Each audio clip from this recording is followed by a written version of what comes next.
वाराणसी से एक बहुत बड़ी खबर आ रही है जिसपे अरसे से बहस होती रही है, गाहे बगाहे कभी ना कभी इस पे चर्चा छिड़ी। लेकिन ये बहस, जिस बहस की बात मैं करने जा रहा हूँ, एक मुकाम नहीं पा सकी, इसका कोई सार्थक इसका परिणाम नहीं निकल सका। और वो बहस ये है कि वाराणसी के कुछ संतों ने ये मांग किया है कि जैसे मौलवियों को, जैसे पादरियों को एक वेतन दिया जाता है, वैसे मंदिरों के जो महंत हैं, जो पुजारी हैं और जो वहां पे सेवादार हैं, उनके लिए भी कुछ अमाउंट फिक्स किया जाए, उनके लिए कुछ धनराशि दी जाए। जैसे कोविड जैसे समय में जब सारे मंदिरों के कपाट बंद है, जब दान दक्षिणा नहीं आ रहा है, तो उनकी आजीविका पर संकट आ रहा है। उसको सुचारू रूप से चलाने के लिए वे चाहते हैं कि उनको भी कुछ ना कुछ भत्ता दे, सरकारी कोई पहल हो। क्योंकि वैसे भी तो सभी मंदिरों पर लगभग लगभग सरकार का ही एक तरीके से क्या कह सकते हैं आपकी आधिपत्य है। तो ऐसे में सरकार की क्या जिम्मेदारी ये नहीं बनती है कि उन महंतों, पुजारियों, उन सेवादारों के बारे में भी कुछ सोचा जाए? ये सवाल सीधा आपसे, क्योंकि आप सरकार की नीतियों के बहुत बड़े समर्थक रहे हैं, तो मैं चाहूंगा इस पर थोड़ी सी आप बात करें तो बेहतर होगा। इस मांग को आप किस रूप में देखते हैं? बहुत धन्यवाद सौरभ जी, आप इस प्रश्न को मेरे समक्ष प्रस्तुत करने के लिए। हम लोग भी जो है संतों की तरह से जीवन जीते हैं, अकेले हैं। मैं तो इस प्रश्न का आजीवन समर्थन करता हूं, और जब जितना भी मेरे कभी आएगा समय तो मैं पहला व्यक्ति होऊंगा इसको स्वीकृत करने के लिए कि हर मंदिर जो कि राजकीय पत्रकों में या सरकार के किसी भी प्रकार से रजिस्टर्ड है, वहां पे एक पुजारी है, तो उनका एक पारितोषिक होना ही चाहिए। इसका कोई सब्स्टिट्यूट या कोई ना नहीं होना चाहिए। लेकिन चूंकि ये हमारा देश जो है सेक्युलर देश है, इस पे जबरदस्ती सेक्युलरिज्म थोपा गया है। ये मेरे व्यक्तिगत विचार है, मैं आपको बता रहा हूँ। मैं समर्थक हूँ सरकार का, मैं कार्यकर्ता हूँ, लेकिन मैं भी स्वतंत्र हूँ अपने विचारों को प्रस्तुत करने के लिए। अब सौरभ जी, मैं जानता हूँ कि देखिए हर सरकार, या यूं कहें कि विपक्ष, कांग्रेस या ये शहरी नक्सलियों की जो पार्टी है, कम्युनिस्ट पार्टी और इस तरह के हैं, ये कुछ नहीं किया। इन्होंने केवल केवल तुष्टिकरण की राजनीति के लिए कभी 5,000 दिया, कभी 10,000 दिया, कभी 15,000 दिया। अब उस कारण से क्या हुआ कि पादरी और मौलाना ने मिल करके जो है इनका सपोर्ट किया, इनका समर्थन किया, क्योंकि इनका जो है अब क्या है, जितना लिबरल या यूं कहे जितना हमारा सनातन धर्म जितना जितनी आजादी देता है, उतनी बाकी तो मैं तुलनात्मक रूप से नहीं पाता हूँ। मौलाना जी ने अगर कह दिया कि झंडे के डंडे के ऊपर चढ़ना है तो बाकी सब लोग चढ़ जाएंगे। हिंदू धर्म में या सनातन धर्म में ऐसा नहीं होता।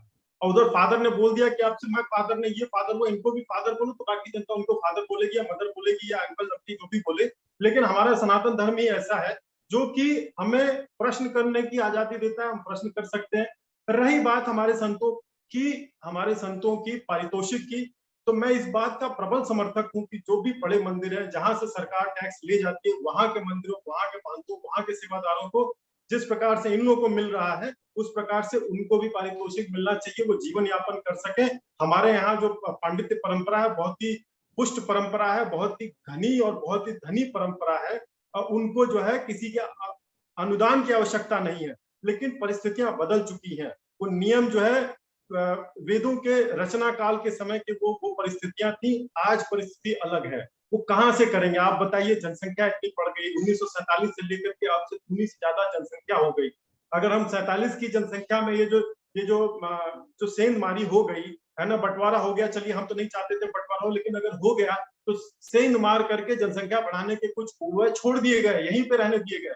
अब उसके कारण से क्या हमारे संत उसके जिम्मेदार है? हमारे मंदिर का पुजारी थोड़ी उसके लिए जिम्मेदार है। ये तो उस समय की सरकारों का जो है पाप था, जो कि अभी भी हम लोग को झेलना पड़ रहा है। 60 साल तक कांग्रेस के किए गए सेकुलरिज्म के पाप को इस देश को झेलना पड़ेगा।